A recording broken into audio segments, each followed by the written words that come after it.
There is something so sweet about getting to love on a new mama, especially after experiencing postpartum for the first time myself so recently. So come along with me. I'm going to share with you what made the biggest impact on me and how I love to pass that on to others.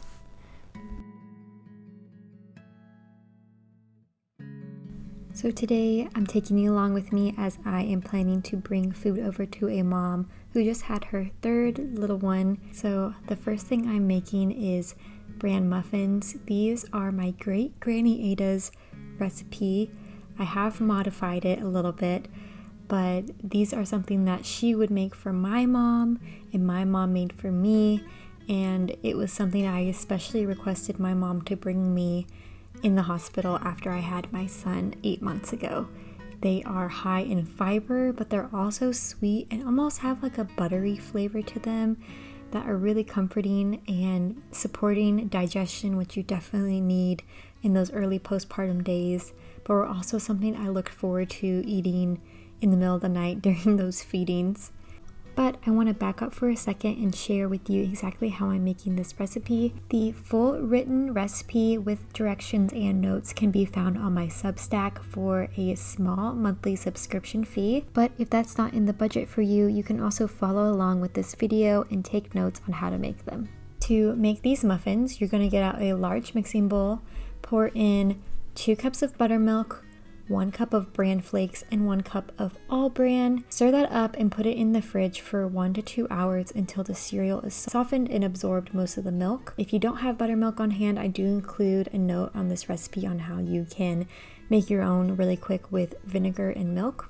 Once those 1 to 2 hours has passed, I'm going to go ahead and boil 1 cup of water and dissolve 2.5 teaspoons of baking soda into that. Once that's completely dissolved, add in 1 cup of coconut oil and stir it until it's completely melted, then set that aside. In the meantime, I want to point out that taking a meal to a mom who's just had a baby does not have to involve a lot of from scratch cooking.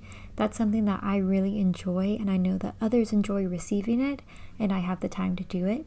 But speaking from experience, the people that also dropped us off a meal from a restaurant or just gave us a DoorDash gift card was so appreciated in those days. I think as a new mom, you just want to feel recognized, loved, and you also don't always want to be the one responsible for what's for dinner when you have so much on your plate adjusting to a new little life in your home. Back to the recipe, grab another bowl, add in 1 cup of cane sugar and 2 eggs and cream that together. Once that's completed, take your bowl with the milk and cereal mixture. Add in 2.5 cups of all-purpose flour, 1 teaspoon of salt, and optional mix-ins. You can do a cup of craisins, a cup of pecans, or all or neither, whatever sounds good to you. I wanted to share a little bit more about why I'm choosing to put my recipes on a Substack instead of a blog. First of all, I find ads on blogs so irritating as a user, and I really wanted to avoid those on my own website. But the Substack also has community features where I can communicate with you all easier and have a more personal relationship with my subscribers. I'm honestly still learning a lot about it myself, but I believe if you get on the Substack app, it will let you see one of my posts for free. So if there's one of these recipes that I share in this video or in the future that you would really like access to, you can do it that way.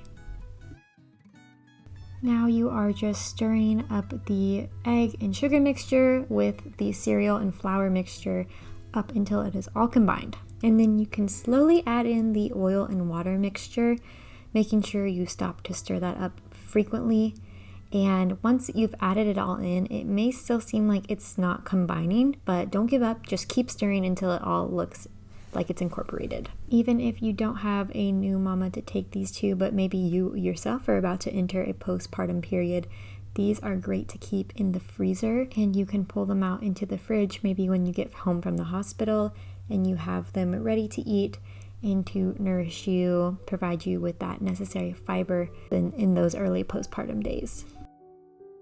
The next step here is just placing your muffin liners into your cupcake or muffin tin. Fill each liner 2/3 of the way full with batter and bake for 20 minutes at 350 degrees Fahrenheit. Now, if cooking is not your forte and maybe you don't have room in your budget to provide someone with a gift card or a restaurant meal, that is understandable. Prices are very high these days. There are still other ways you can support a new mom in your community and make her feel loved and recognized.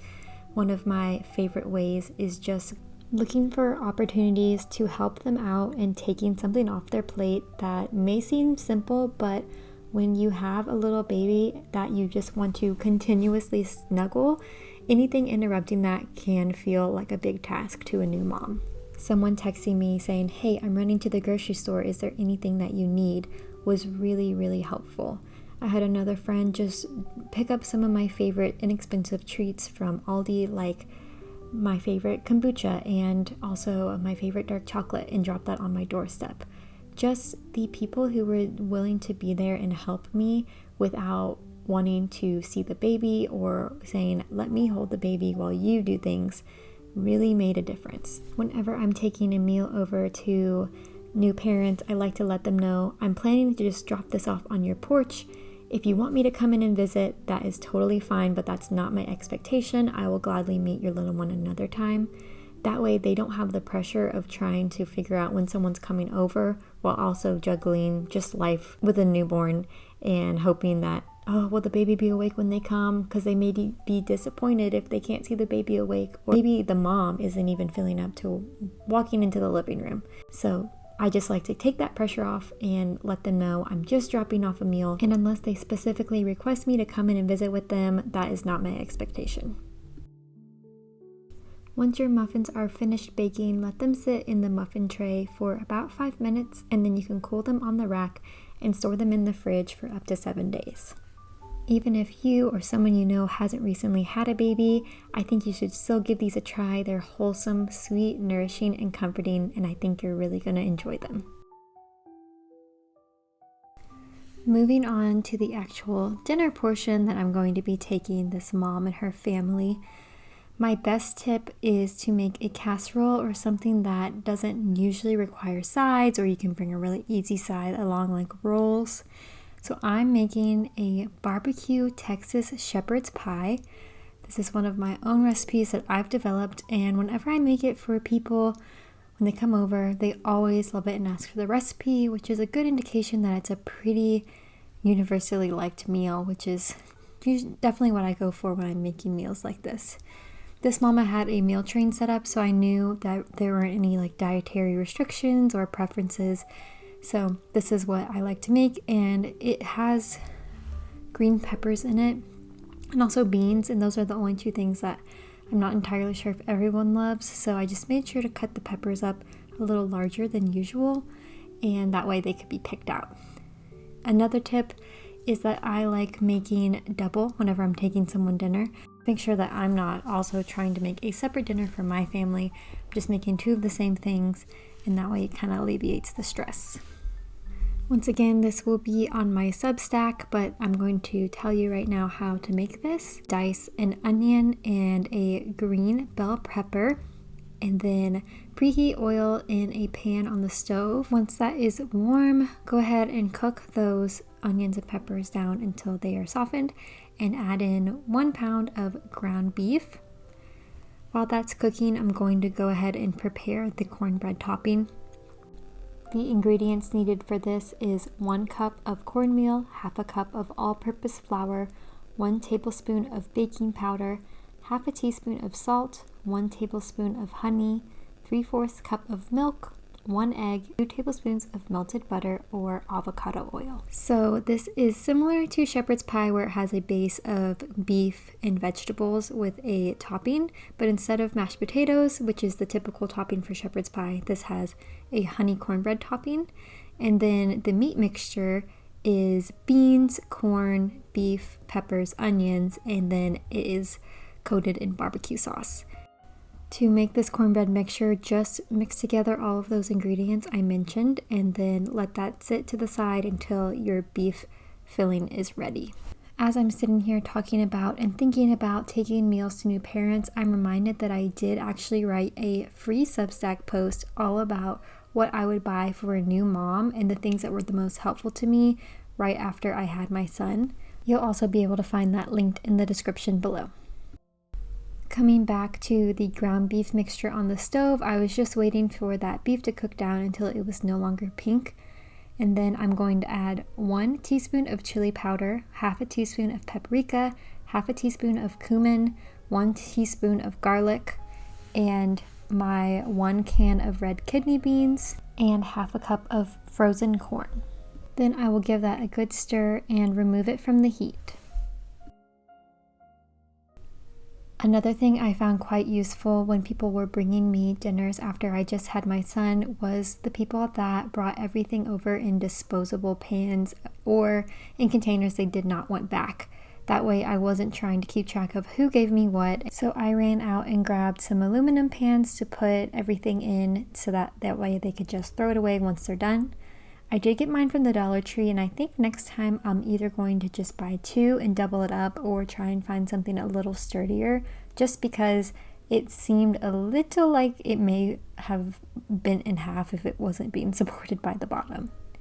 I forgot to add in my barbecue sauce, but you do 3/4 cup of barbecue sauce, so I'm just stirring that in before I added on the cornbread topping, but ideally you would do this in the pot. And also salt and pepper to taste. So just give it a taste before you add on your topping. Just make sure the flavors are well incorporated. Depending on your barbecue sauce, you may want more or less salt. I'm just scooping on top my cornbread mixture, spreading that around out to the sides, and then bake it at 375 degrees for 25 to 30 minutes until that topping is golden brown. Things got crazy at the end and I was trying to get this out the door at a certain time, so I didn't get to show you what their finished casserole looked like, but I made the exact same thing for my family, so I'm just showing you now. You've got the ground beef and vegetable mixture with that barbecue sauce and then a nice layer of cornbread on top. It's really a perfect blend of sweet and savory, and honestly very enjoyable for even the pickiest eaters. So now that all of my aspects of this meal are done, I'm about to send it out the door. I'm going to have my husband drop it off. I like to write out very clear instructions for storage, what it is, and then also I like to mark if it contains wheat or eggs or anything like that, just in case the mom needs to be avoiding certain ingredients that I wasn't aware of. Sometimes when you're breastfeeding, you're trying to figure out what is bothering the baby's stomach, so I just like to be as clear as possible for that. Thank you for joining me this week as I showed you how I like to love on new mothers. I hope this inspired you to maybe take a meal to someone you know who's recently had a baby. You can get these full recipes plus that free Substack post I mentioned by looking in the description below. I hope you have a wonderful week and I'll see you next time. Bye-bye.